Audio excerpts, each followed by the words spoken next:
Namaskar. A warm welcome to World News and Indian Perspective on All India Radio. This is Pallavi Manchanda and with me is Nishit Kumar bringing glimpses of major developments of the day from across the globe. Over the next half an hour, we shall bring you the latest from the world of politics, economy, sports, entertainment and more.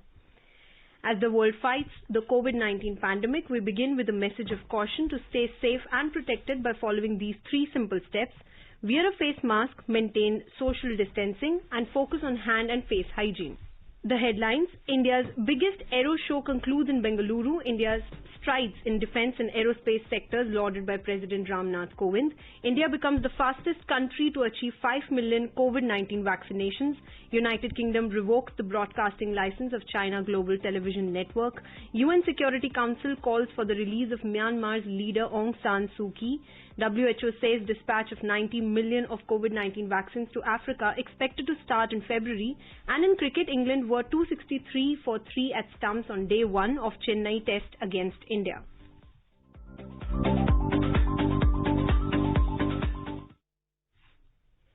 India's President Ramnath Kovind graced the valedictory ceremony of 13th Aero India show in Bengaluru on Friday. He described Aero India 2021 as a proof of India's strides in the defence and aerospace sectors at the global level.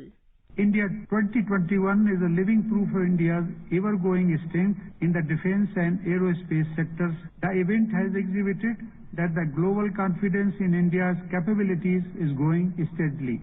Today, India is not just a market, but is also a land of immense opportunities for the whole world, including in the defence sector. I am confident that the 13th edition of Aero India will contribute significantly towards strengthening India's self-reliance in the defence sector as well as establishing India as a manufacturer for the whole world. He expressed confidence that the number of policy initiatives aimed at placing India among the top nations in the defence sector will meet the objectives of self-reliance and export promotion. Speaking at the valedictory ceremony, Defence Minister Rajnath Singh informed that 121 MOUs were signed at Aero India this year, 19 transfer of technologies, 4 handing over of new defence products, 32 major announcements and launching of 18 new products were among the outcomes of this edition of Aero India International event. Over 500 companies from 60 countries participated in the 3 days Aero India show. 4.5 lakh people were virtually connected with the event. During the Aero India show, 35 MSMEs earned business worth 203 crore rupees.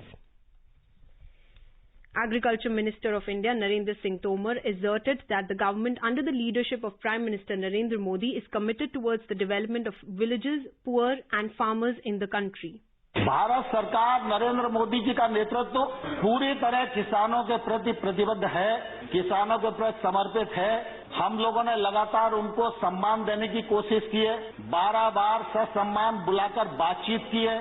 हमने जो उनकी भावना के अंतर्गत जिन बिंदुओं को चिन्हित किया जा सकता था, उनको भी चिन्हित करके बताया कि आपको यह शंका है कि एपीएमसी खत्म हो जाएगी, तो हम इस पर विचार करते हैं, एपीएमसी खत्म नहीं होगी। हमने एक के बाद एक उनको प्रस्ताव देने का भी प्रयत्न किया, लेकिन मैंने साथ में ये भी कहा कि अगर भारत सरकार किसी भी संशोधन के लिए तैयार है, इसके मायने ये नहीं लगाना चाहिए कि किसान कानून में कोई गलती है, लेकिन किसान आंदोलन पर है, पूरे एक राज्य में गलतफहमी का शिकार हैं लोग।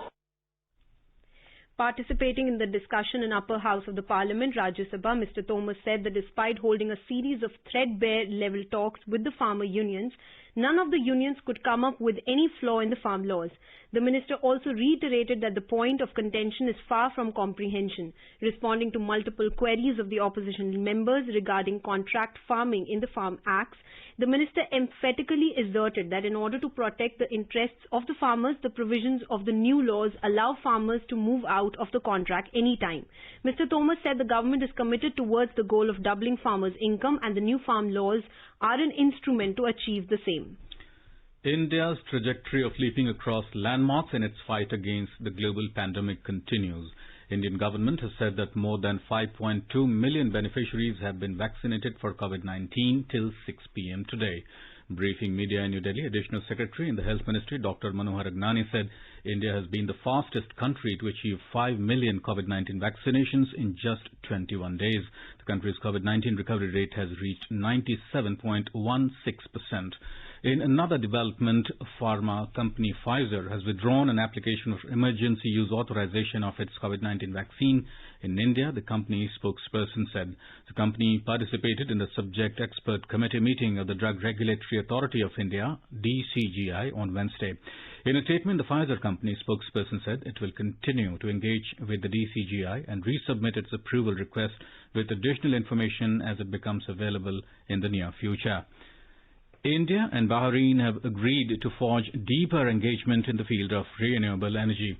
The joint working group in the field of renewable energy, which held its first meeting in the virtual format, underscored the importance of renewable energy to meet climate change goals.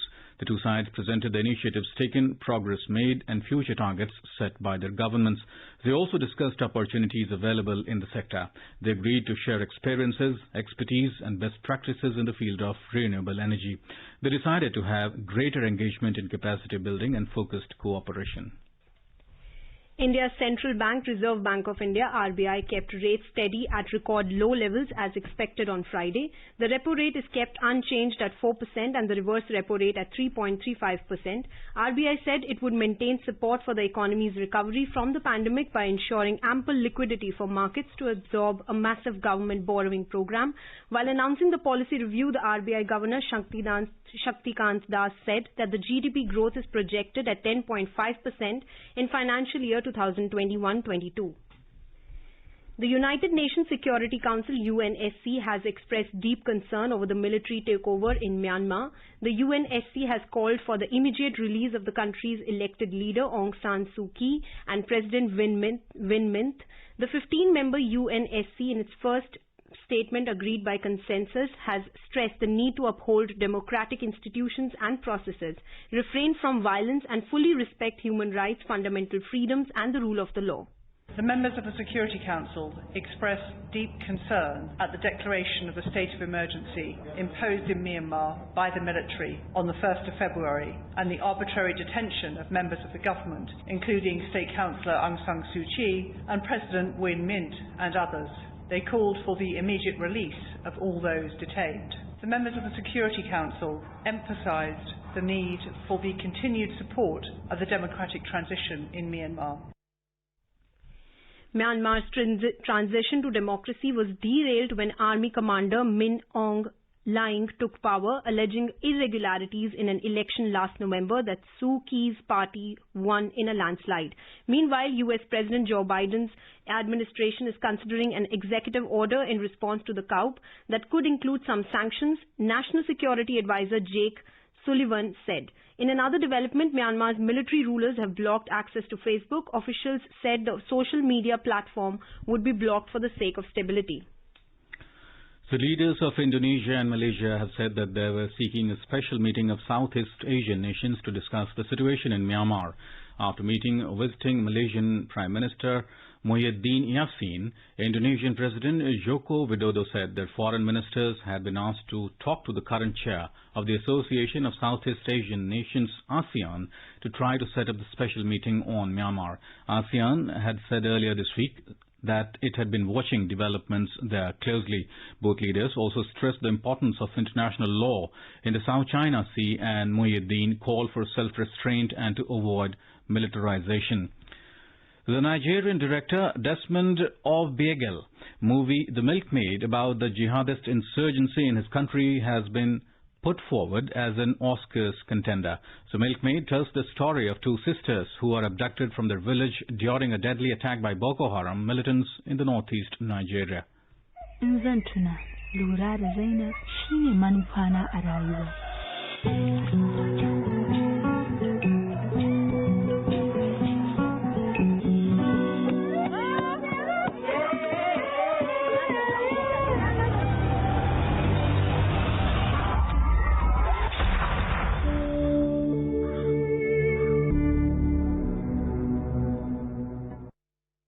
The Academy of Motion Picture Arts and Sciences will announce its nominations for the Academy Awards on March 15th. This is All India Radio giving you the news. For quick news updates around the clock, follow us on Twitter at AIR News Alerts. 3 steps to stay protected and stay safe from COVID-19. Wear face mask, 2 gaz ki duri to maintain social distancing, maintain hand and face hygiene.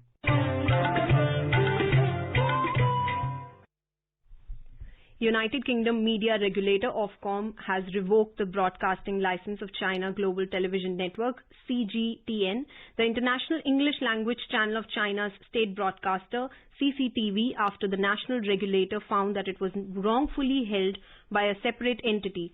An investigation by the UK regulator concluded that the Chinese Communist Party had ultimate editorial responsibility for the CGTN channel, and it therefore did not meet the legal requirements for a broadcasting license under the UK law. CGTN is operated by China Central Television CCTV under the Publicity Department of the Chinese Communist Party. Ofcom said in a statement that it had given CGTN significant time to come into compliance with the statutory laws. These efforts have now been exhausted. Ofcom's decision adds to friction between Britain and China. The relations are already strained by allegations of human rights abuses against the Uyghur minority in Xinjiang, matters related to Huawei technology, and widened residency rights for Hong Kongers through BNO passports. The World Health Organization (WHO) has said that the joint UN-led COVAX initiative aims to start shipping about 90 million doses of COVID-19 vaccines to Africa in February. It will be the continent's largest ever mass vaccination campaign. Matshidiso Moiti, WHO Regional Director for Africa, highlighted that the deployment is a critical first step to ensure countries' access to vaccines. In much awaited news, the COVAX facility, which is the vaccine component of the ACT Accelerator platform, has informed African countries of the first allocations of COVID-19 vaccines. Nearly 90 million doses of the Oxford AstraZeneca vaccine could start arriving on the continent later this month. This planned rollout is a critical first step in ensuring that the continent gets equitable access to vaccines. The initial 90 million doses will support countries inoculate 3% of the African population most in need for protection, including health workers and other vulnerable groups in the first half of 2021. Moving on to coronavirus updates. As per the latest report of Health Ministry of Japan, the number of COVID-19 infections in Tokyo have jumped by 9-fold since last summer. Drug maker AstraZeneca said on Friday that it had applied for approval in Japan of its COVID-19 vaccine. The United Kingdom has said it will place travellers arriving from COVID-19 hotspots in quarantine in hotels from February 15th. French Prime Minister Jean Castex said on Thursday that the coronavirus situation in France remained fragile, but there was no need for a new national lockdown. The U.S. Centers for Disease Control and Prevention has said it had administered over 35 million doses of COVID-19 vaccines in the country till Thursday morning and distributed more than 57 million doses. U.S. President Joe Biden has said that he will raise the annual refugee cap to 125,000. Mr. Biden said this during a speech at the U.S. State Department on Thursday. The president also said he would approve an executive order that would restore the U.S. refugee resettlement program. Earlier, the UN Refugee Agency, UNHCR, welcomed President Joe Biden's plan to create a task force to locate and reunite separated families along the country's southern border. UNHCR said that it reflects authentic humanitarian values. This is All India Radio giving you the world news. All India Radio presents World News. News and views from across the globe. What happened and what is up next? The newsmakers and the highlights of the day. From 10:30 to 11 p.m. every night on 100.1 FM All India Radio.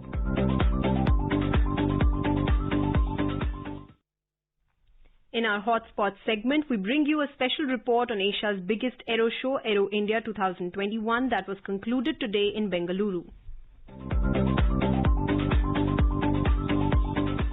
The curtains have come down on the 3 days Mega Aero India show in Bengaluru today with a positive note that India will have a formidable presence in the global defense sector market.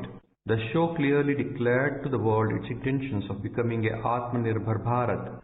The President of India, Ramnath Kovind, graced the valedictory function of the Aero India show today. This is for the first time that a President has participated in the Aero India show. I am delighted to be here today among you all for the valedictory ceremony of the 13th edition of Aero India and to witness the Grand International Aero Show. The participation of defense ministers and senior defense officials from several nations and many business leaders from around the world has added a significant value to this event. I am sure that the delegates would have experienced the vibrant energy of a new India and witnessed our vast capabilities as well as many opportunities that our country offers in the defense and aerospace sectors. I am also sure that this event provided the participating nations and industries an ideal platform to exchange ideas and forge partnerships. Ladies and gentlemen, the past year has been a time of unprecedented hardships due to COVID-19. Its adverse impacts have been felt on all walks of life over the world. Despite the challenges posed by the pandemic, I am happy that Aero India 2021 has been organized successfully. It has been held without compromising its spirit while following the COVID appropriate norms. Here I want to praise the courage and bravery of the Indian Air Force and our pilots for displaying exemplary professionalism in protecting India's skies and strengthening the country's defense. Aero India 2021 has been an unprecedented success. I am told that high-level delegations from 43 countries and exhibitors from 530 companies have participated in the event. Many more across the world got associated with the event virtually, which is the world's first mega event of this kind to be held in the hybrid format. Raksha Mantri Rajnath Singh launched Asia's biggest event under COVID safeguards by passing an order to HAL to produce 83 homegrown light combat aircraft LCA Mark 1A for the Indian Air Force.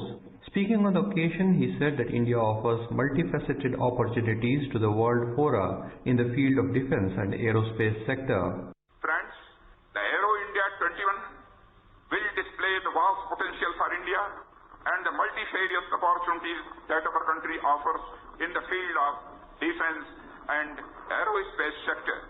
It also promises to be the world's first ever hybrid aero and defense exhibition. In order to maximize the reach and participation, the event is being conducted in a hybrid format with a concurrent virtual exhibition which will integrate the seminars, business-to-business interaction, product display, etc. It will be not incorrect to say that Aero India 21 has truly gone digital and global. I have been informed that about 540 exhibitors, including 80 foreign companies, defense ministers, delegates, service chiefs, and officials from more than 55 nations are participating in this event. It reflects the growing optimism of the global community and the level of confidence felt in the emerging capabilities of India. The gracious presence of defense and foreign affairs ministers, service chiefs, officials, and delegates who have arrived from various countries and far-off places has added a greater significance in value to the event. I am personally grateful to you all. I express my deep sense of gratitude to the defense ministers from Maldives, Equatorial Guinea, Iran, Comoros, and Madagascar who have joined this show in person and many others who are joining virtually.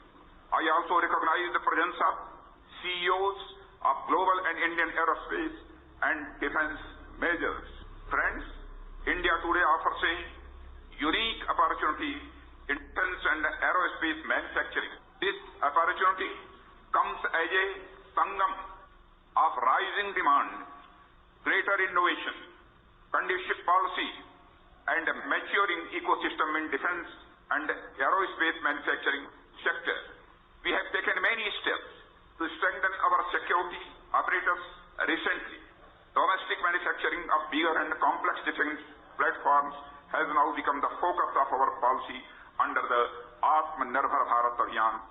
We plan to spend $130 billion on military modernization in the next 7 to 8 years. My brothers and sisters, the sector has been further opened for foreign sector participation, and we are encouraging foreign OEMs to set up wholly owned subsidiaries or enter into strategic partnerships with the Indian companies. This event would provide the participating nations and industries a platform towards forging such collaborations in the aerospace and defense sector. The Aero India show was enriched by flypast by fighter aircrafts and helicopters designed and developed within the country. The aerobatic teams of Indian Air Force comprising of Surya Kiran aircraft and Sarang helicopter team created a symphony in the air by performing together for the first time in an air show. It's the time for some zip, zap, zoom as we're going to present to you the Surya Kiran aerobatic team and Sarang helicopter display team. And here they come with the surprise. Ladies and gentlemen, put your hands together for Sarang helicopter display team.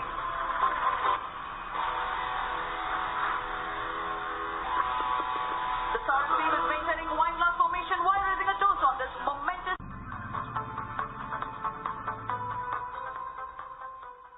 Hindustan Aeronautics Limited will be delivering the first of 83 LCA Mark 1A 4th generation aircraft by March 2024. The Chairman and Managing Director of HAL, R. Madhavan, has informed that production of LCA Mark 1A will begin in 36 months' time. LCA, as per the contract, we have to start delivery by 36 months from T0, that is today. So we will be doing by March 24, the first delivery. The first year, of course, the delivery will be only probably 2 aircrafts or something, which will be ramped up to 16. The total supply time post the first delivery is 6 years. So that makes it the total project timeline for 9 years. So we will try to reduce it to somewhere around by 1 year also at the end of the project. But the first delivery starts from March of 24. That is 3 years from now.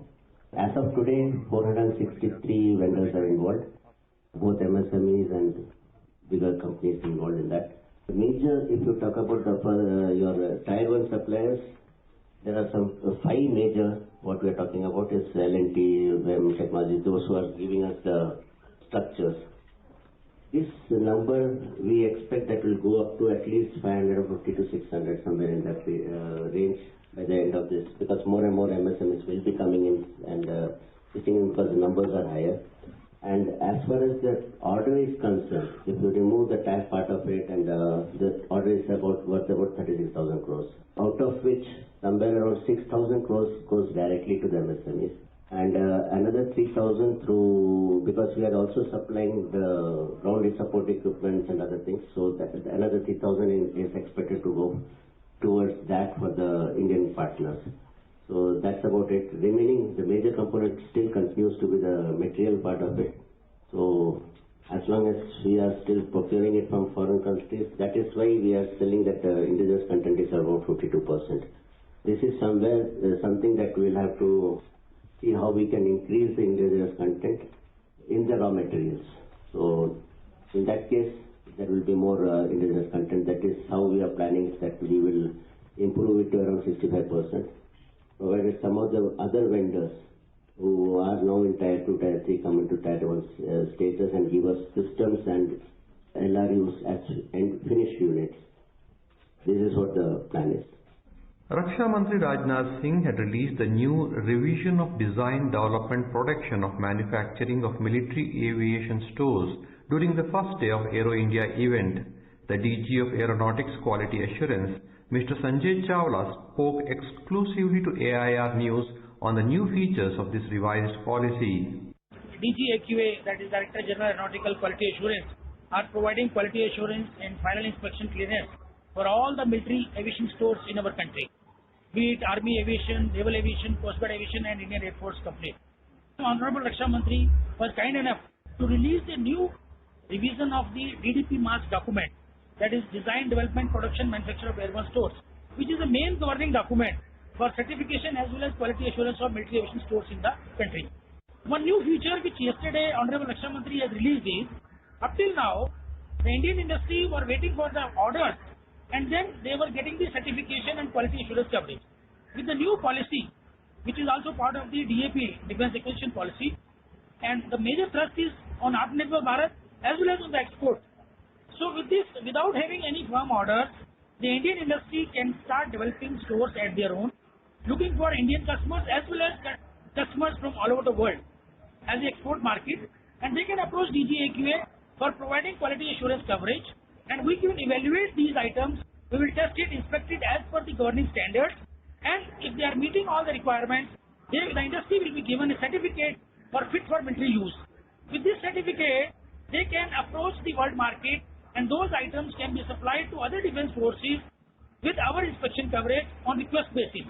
At the same time, this will also hasten up the process that without waiting for order, as and when they get order from Indian armed forces, be it Indian Army, Navy, Coast Guard, immediately, since these items have already been evaluated, as immediately they get the supply order, immediately they will be able to supply. This will go a long way in filling our requirements of Atmanirbhar Bharat, and we will be able to achieve the self-sufficiency, the complete Atmanirbhar in our military aviation stores in a very short time. Hence this year, the 13th edition of Aero India show concluded at a high note.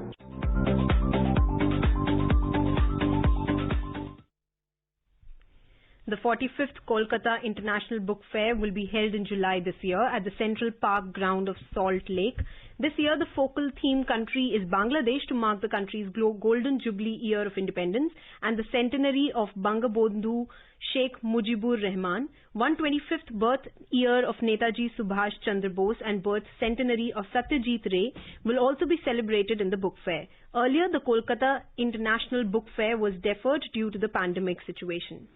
Now let us take a look at the major developments around the world as reported in the foreign press.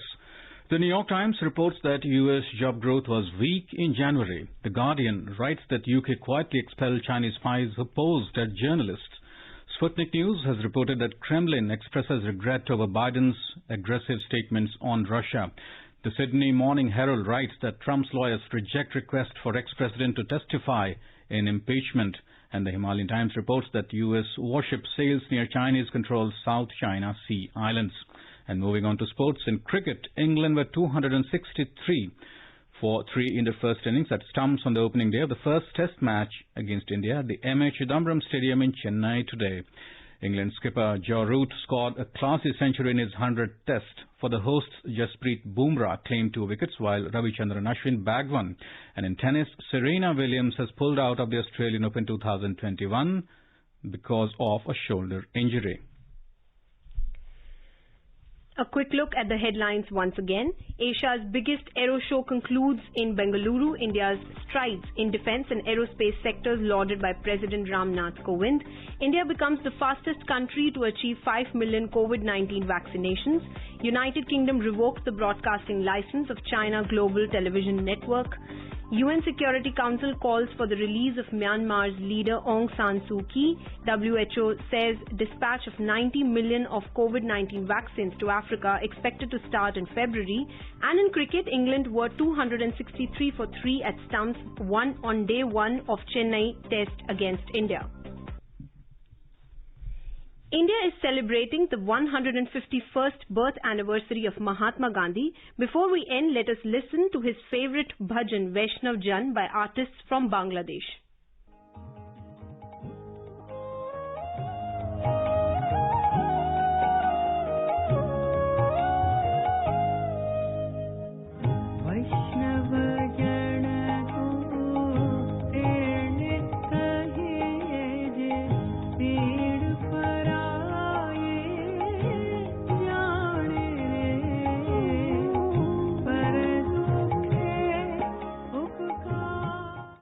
And with that, we end this bulletin. See you at the same time tomorrow with the next edition of World News. Namaskar.